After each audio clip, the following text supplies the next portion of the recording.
Le repos de Dieu. Qu'est-ce que le repos de Dieu? Bonjour à vous, j'espère que vous allez bien, que la paix et la grâce de notre Seigneur Jésus-Christ vous soient multipliées. Aujourd'hui, j'ai à cœur de vous partager une exhortation sur le repos de Dieu. Qu'est-ce que le repos de Dieu? Si vous lisez la Bible, déjà depuis le livre de Genèse, la Bible mentionne que Dieu a créé en 6 jours et le 7e jour, Dieu s'est reposé. Dieu a arrêté son ouvrage et il a confié cet ouvrage-là à une nouvelle créature qu'il avait créée qui était l'homme. En ce sens-là, Dieu s'est reposé. Et lorsque Dieu a choisi la nation d'Israël comme la nation qui devait emmener et porter le Messie, Dieu a demandé à cette nation-là de respecter des commandements et des lois. Et parmi ces lois-là, dans les 10 commandements, le Seigneur avait demandé qu'on devait respecter le jour du repos et le sanctifier, le Shabbat, le 7e jour. Il fallait travailler 6 jours et le 7e jour, il fallait se reposer. Et cette loi, elle était tellement forte et puissante que même dans le livre de Nombre, il y avait un homme le jour du sabbat qui allait ramasser du bois. Et juste parce qu'il était allé ramasser du bois dans le désert, il s'est fait lapider, il s'est fait exécuter. Pourquoi? Parce que Dieu avait ordonné qu'il fallait se reposer, totalement se reposer ce jour-là. Quel était le message derrière ça? Lorsque le Seigneur Jésus-Christ vient sur la terre, il commence à pratiquer des choses qui donnent l'impression qu'il viole le sabbat. On va lire un passage. La Bible dit dans Jean 5, le verset 18, « À cause de cela, les Juifs cherchaient encore plus à le faire mourir, non seulement parce qu'il violait le sabbat, mais parce qu'il appelait Dieu son propre Père, se faisant lui-même égal à Dieu. » Donc aux yeux des Juifs, le Seigneur Jésus-Christ violait le sabbat. Il ne respectait pas le jour du repos, il ne sanctifiait pas ce jour. Pourquoi? Parce que ce même jour-là, le Seigneur Jésus avait guéri un homme, un paralytique. Un homme qui était paralysé depuis des années, il avait été guéri par le Seigneur.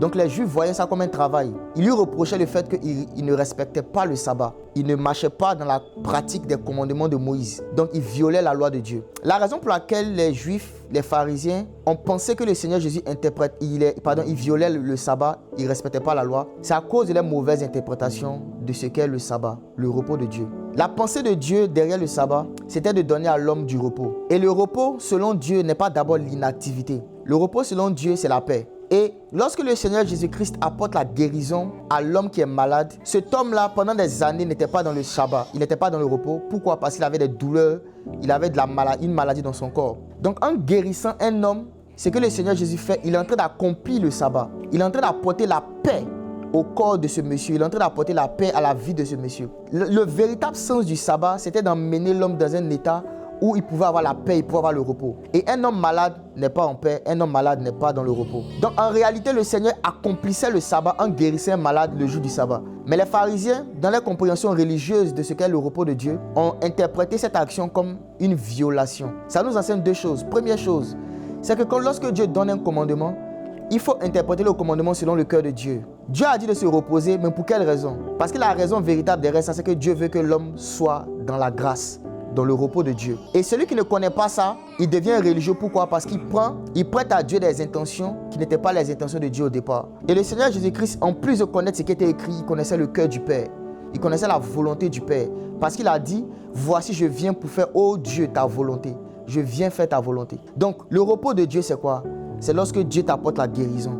C'est lorsque Dieu t'apporte le salut. C'est lorsque Dieu t'apporte la délivrance des démons. C'est lorsque Dieu libère ta famille des liens démoniaques qui sont établis depuis des générations. Le repos de Dieu, c'est lorsqu'il te donne la paix du cœur. C'est lorsque tes enfants peuvent sortir et tu n'as pas peur que du mal va leur arriver. C'est ça le repos de Dieu. Et si tu n'as pas le repos de Dieu, tu n'as pas besoin d'un jour en particulier. Tu as besoin de rencontrer une personne. Cette personne-là, il a la représentation, la manifestation physique du repos. Son nom, c'est Jésus-Christ. Si tu veux le repos de Dieu, tu as besoin de rencontrer Jésus. Tu as besoin d'une expérience avec le Shabbat, le véritable. Son nom, c'est Christ. Et comment tu peux le rencontrer? Je vais t'encourager aujourd'hui à ouvrir ton cœur. La Bible dit que lorsque les cœurs se tournent au Seigneur, le voile est ôté. Lorsque le cœur se tourne, il faut que ton cœur se tourne vers Dieu. Il faut que tu cries à lui, que tu lui dises, Seigneur Jésus, sauve-moi, j'ai besoin du repos. Et que tu prennes une décision de rentrer dans son repos. Et cette décision-là, c'est d'arrêter de pratiquer les œuvres du péché. C'est de prendre la décision de te dire, je vais arrêter de pécher. Je vais entrer dans le repos de Dieu. Seigneur Jésus-Christ, fais-moi expérimenter le repos. Le véritable Shabbat, ce n'est pas un jour. C'est le jour où tu rencontres Jésus-Christ. C'est ce jour-là que tu rentres dans le véritable repos de Dieu. Et je te dis, quand tu rencontres Jésus-Christ, il est prêt à te guérir, à te délivrer, à te restaurer, à te libérer de toutes tes chaînes. Et je vais faire une prière avec toi. Dis avec moi, Seigneur Jésus, je veux te rencontrer. Je veux t'expérimenter comme le repos. Je me répands de tous mes péchés. Délivre-moi, sauve-moi, guéris-moi. Je le crois de tout mon cœur. Au nom de Jésus. Amen. Que Dieu te bénisse abondamment. À partir d'aujourd'hui, expérimente le repos de Dieu.